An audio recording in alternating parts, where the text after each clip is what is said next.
Hello, I'm David DeCosmo. Welcome to ECTV Live. With me, my co-host Rusty Fender. Good to see you, David. Before we get started, I better say that for at least a few weeks, you're going to be on a leave of absence. Yes, I am. Actually, Rusty's taken a new position.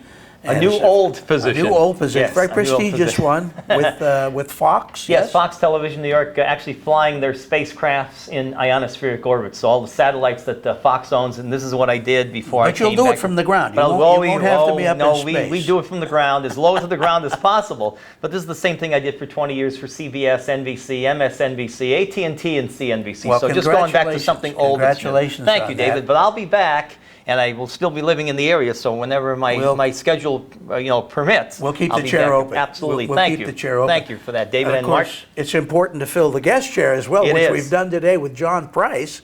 And John is a member of the Greater Pittston Cultural Coalition.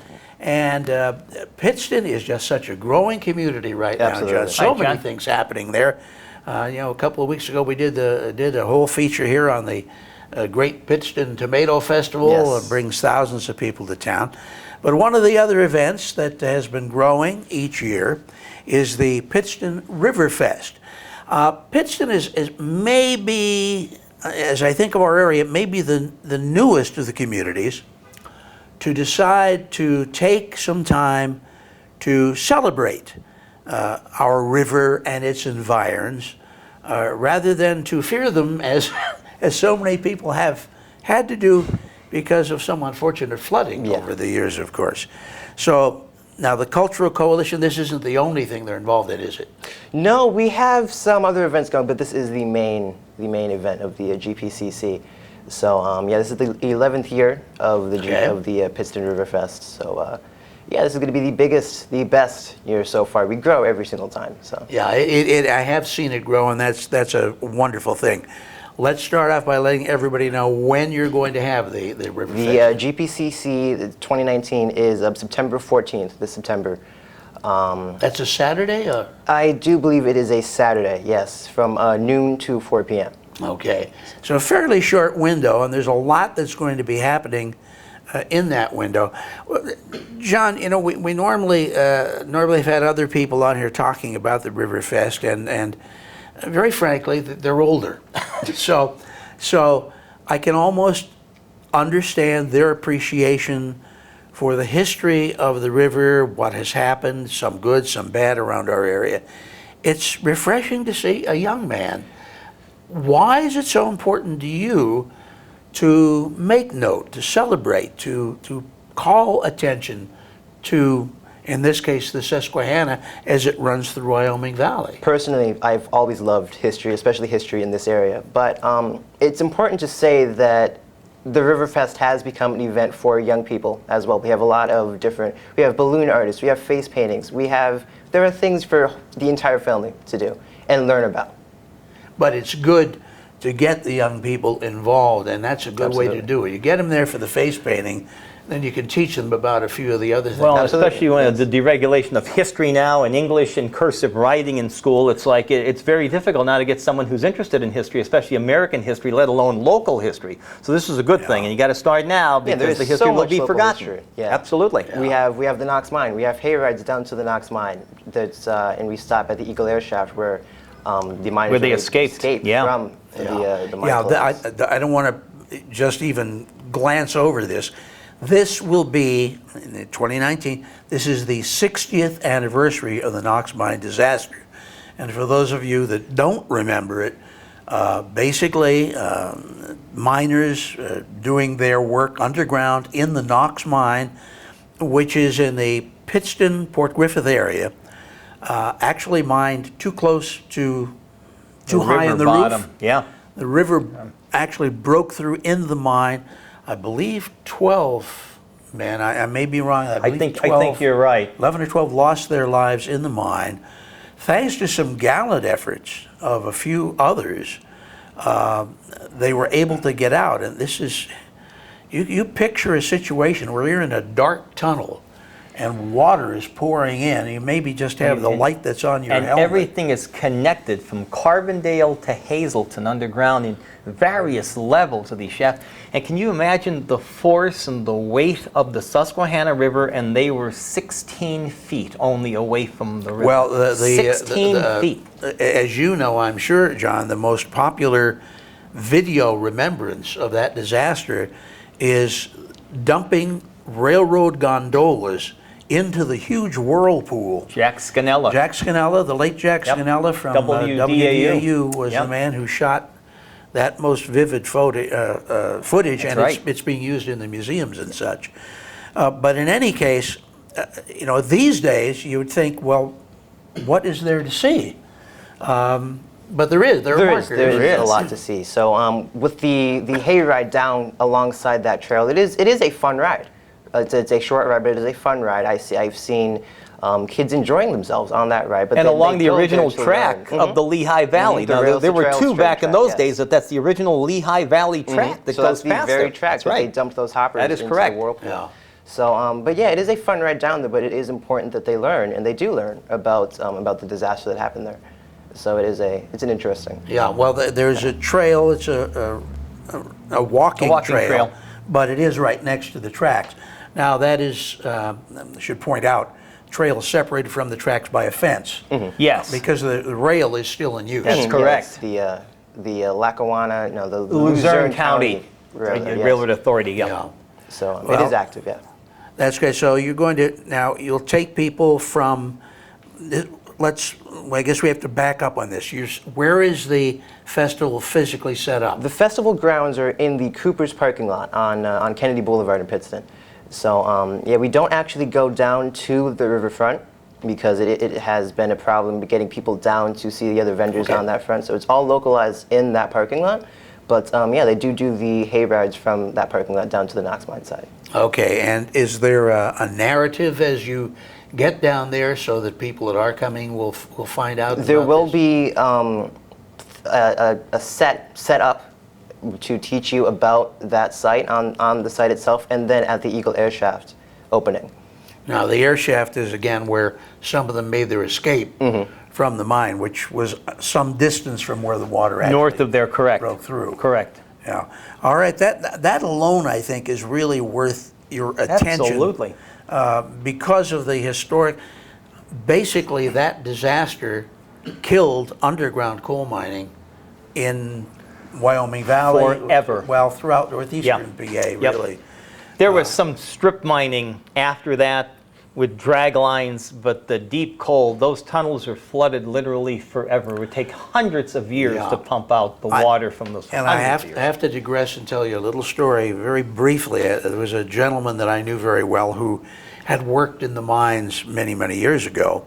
And he had occasion, and I'm talking now probably 20 years ago, he had occasion to take an inspector into some old, generally abandoned mine shafts, starting in the Plains Township area, but working down toward the river. And in coming through one of the shafts that they were checking for whatever reason, they found a twisted, bundled up rail gondola that made its way down from the Knox. How about that? Now that's really interesting, downstream, of course. And I think if I were in there and saw that, I'd get chills. That's incredible. Yeah. How about that? The cars had to go somewhere. Yeah, they did. You know? Wow. And it took days to get that swirling vortex sealed, and eventually the Army Corps of Engineers, months later, had to build a cofferdam. And the cofferdam is an L-shaped temporary dam of earth around that area, and then they filled it in with concrete and rock and what they call riprap. But they had to build an actual dam halfway across to the island to keep the water from going in there. That was very tough to seal because it, as the water keeps going down in the void, it keeps enlarging the void. Yeah, so this whirlpool just kind of churned away at this. Incredible. I think maybe you should get Rusty to come down to the site. And you could use him as an attraction. Absolutely. I'd be a great host on that deal. Pardon me. All right, I don't want to make it seem like that's the only thing there's a lot more there. That's going on. Let's talk about some of the other things you've planned. and who the folks are that are helping with some of these events, John? Well, another cool thing, you mentioned the river being a major thing in our environment, and it has been a bastion of civilization lately. So we have the Five Mountain Bear Clan, a Native American tribe, that they come down, they set up a teepee, an authentic teepee, on the grounds, and they bring a lot of different artifacts. They show how the Native Americans lived back then on the Susquehanna River. Have some of those artifacts actually been found in that area? Indeed, yeah. We have the Francis Jordan Society. They search for artifacts alongside the Coxton Rail Yard. Oh, Are you familiar with that area? Yeah. Yeah, they alongside. Is that still going on? Yeah. Yeah, the archaeological dig still at Coxton. Yeah, the confluence between the Lackawanna and Susquehanna rivers, it has become. There are a lot of Native American artifacts found in that area. Oh, is that right? Yeah, a lot of artifacts from the colonization eras. It goes 1850s to like 1600s. It's amazing. They'd be Pottery, everything they found. Arrowheads, stuff like Yeah. that. Now, will some of this be on display for This people will be on to display. take a look at? Yes. Oh, that's great. That's something you would normally probably have to go to the Historical Huge Society Museum absolutely. to see, to have it out there and be able to actually physically take a look at it. Yeah, That's a nice attraction. It is. What else will we be having? We'll have actual cannons from the 47th Light Artillery. There'll be actual cannon fire. And from fire a those cannon? grounds. Yeah. About that. So that'll be interesting. That's one of the centerpieces. Yeah, who's of bringing that. this in? The 47th U.S. Light Artillery Wow. Auxiliary. So that is. People really enjoy some of, recently I mentioned the Historical Society. They recently had an encampment, I think at either the Dennison House or the Wyoming Monument, wasn't it? in that area. In any case. Yeah. And people love to see, well, and again, I'll go back to the World War II exhibit in Berwick, where they had reenactments of World War II. People love to see the original equipment and things, and Absolutely. to see this stuff being used. Although I'm assuming they're going to fire blanks. Yes. We're not going to be shelling West Pittston. Otherwise, I think that would West be Pittston West Pittston would be very upset with that. Yeah, I think you're right. But you mentioned reenactments. We'll be having a reenactment of Edgar Allan Poe, I believe, and Civil War generals from throughout the area. So that'll be interesting, just to teach the history of that on a national scale. But it did affect our area as well. So we do have some Civil War generals who were born in this area, officers who were raised in this area. Sure. Well, the river was, let's face it, before the valley was totally developed, that was your interstate highway system. The Native Americans used it for travel. The local colonial people and the British soldiers, not so much for travel, I think, but to follow, at least in terms of going north and south throughout our area. The event is from noon till 4. I'm looking at your sheet here. There's a mining history display as well. Yes. That's beyond the dissertation on the disaster then. Yes, it'll just be on. It'll cover the disaster, of course, but it is a broad history of mining in the Pittston area. Yeah. Okay, so what will you have there? What will people be able to see? Well, there will be different artifacts, of course, like an artifact of a piece of anthracite coal, which was mined in this area, as opposed to the bituminous coal elsewhere, and just different. Probably picks and shovels and mining implements, carbide lamps from the, things like that. The very gloves that the miners would wear, the cage for the bird that would let the miners know gas. Canary if gas. Exactly, That's the correct. canary cages. Yeah, they used to use the canary cage. You have a canary That's in correct, there, the and then canary. If there was gas in the mine, canary would go first. And they'd all exit. You get out. That's correct. Yeah. That's right. It is amazing to me, and I mentioned that one gentleman that I knew going into a mine and finding the remains of a coal gondola. But I knew a group of young men from this area who made it a practice to go into local mines, unauthorized for a certain period of time, and then I think perhaps they made some arrangements with the State Department of Environmental Resources to have some permission. It's amazing the amount of equipment that was left in the mines. miners' lanterns. Very good point. And big equipment that you couldn't get back out. Very good point. That particular group I'm talking about recovered a small locomotive. See? Wow. And Things you restored couldn't it. get out. Yeah, Wow. absolutely. You had to take it. They disassemble it to take it down, and then they disassemble it to take it back out. And when this all hit, suddenly there's no time for this. Time to disassemble Everything was it, left. So there's a fair chance that some of this equipment you're going to be having on display was actually used. Absolutely, they were used. The equipment that's on display, they were used at one point or another in actual mines in the area. So. Pittston's history with the mines is so intriguing because you think about something like the Knox mine disaster, which ended mining. Conversely, they also had the Butler Tunnel. And the Butler Tunnel drained the mines in the area into the Susquehanna River. And unfortunately, many years back, there was some kind of a scam going on where one organization was allowing truckers to dump waste in a borehole. Somebody found a borehole in DuPont. That is correct. Yeah.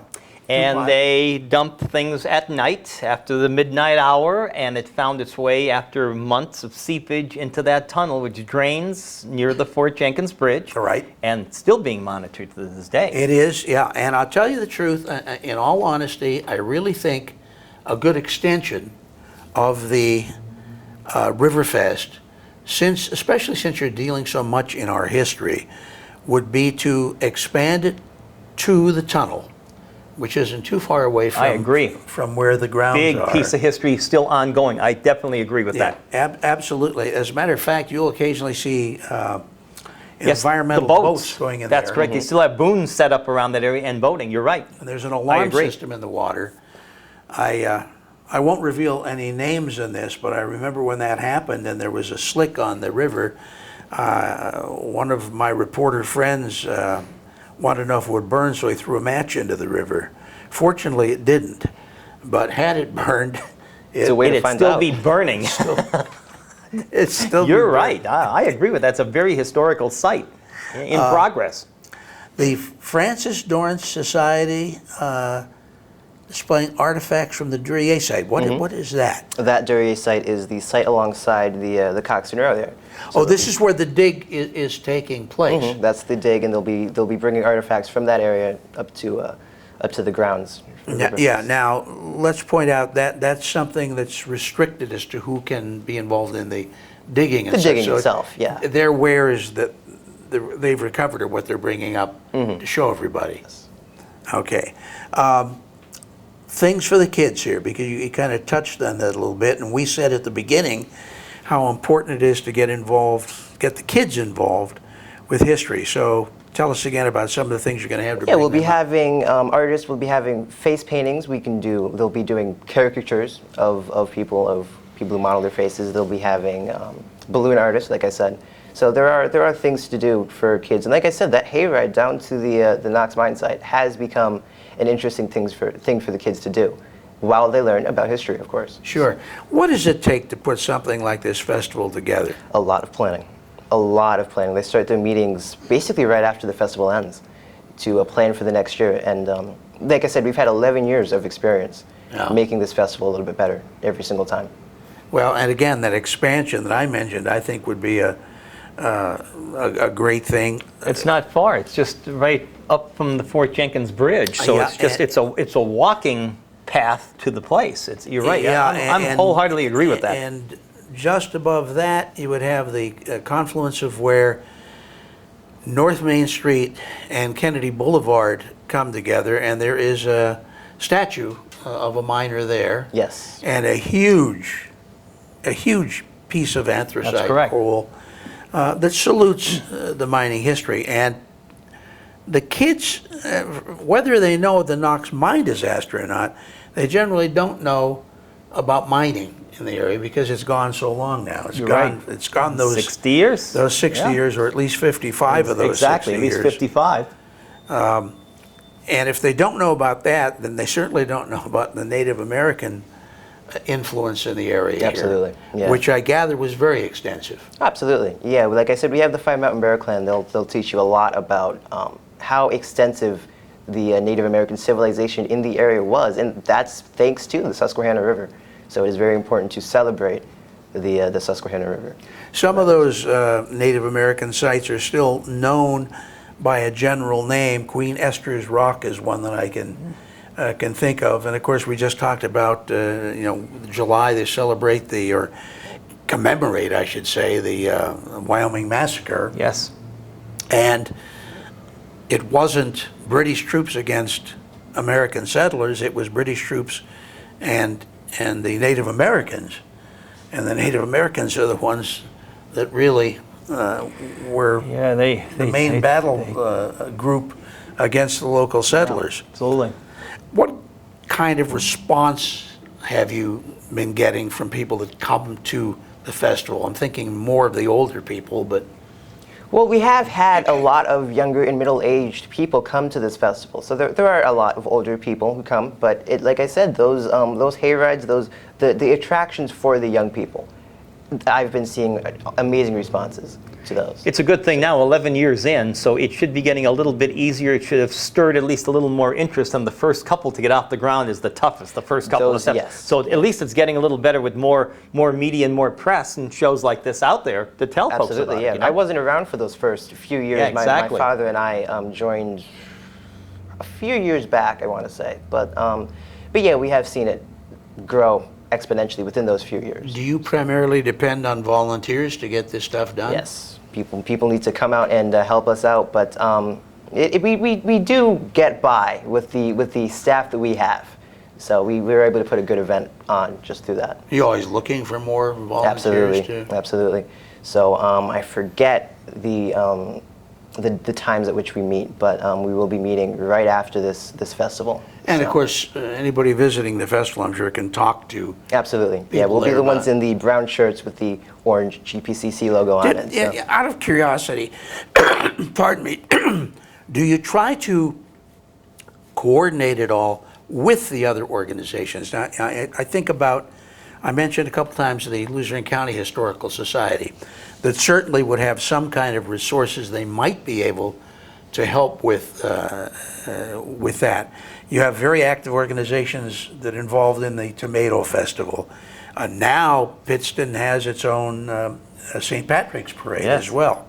It seems to me there's a nucleus of organizations there and a culture of growth right now in that area that might possibly be advantageous in expanding what you're able to do. But I don't know how much interaction there is. And they were very, the folks in Pittston were very, how can I say, they're very respectful because they took a lot of what Scranton did and they had their own parades, but they were very reticent to schedule things near or on the dates. Yeah. So, what they did was they took the same idea, but they totally branched out in a different area on when they had this, and they've been extremely successful from a lot of ideas that they did not invent. And you think now that Wilkes-Barre has a Riverfest, Tunkhannock has a Riverfest, so on both sides of that. And the Lackawanna River.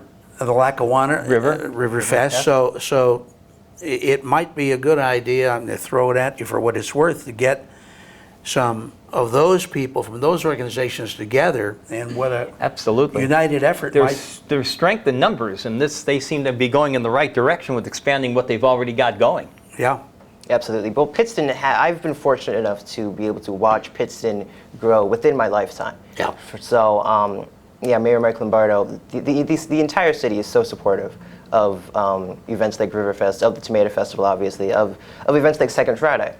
It's a event that runs throughout the summer, every month, every second Friday of the month. So there's constant shows off the arts and such. Absolutely. And the city's very big on arts right now with the murals. The murals, Mayor Lombardo also expressed this.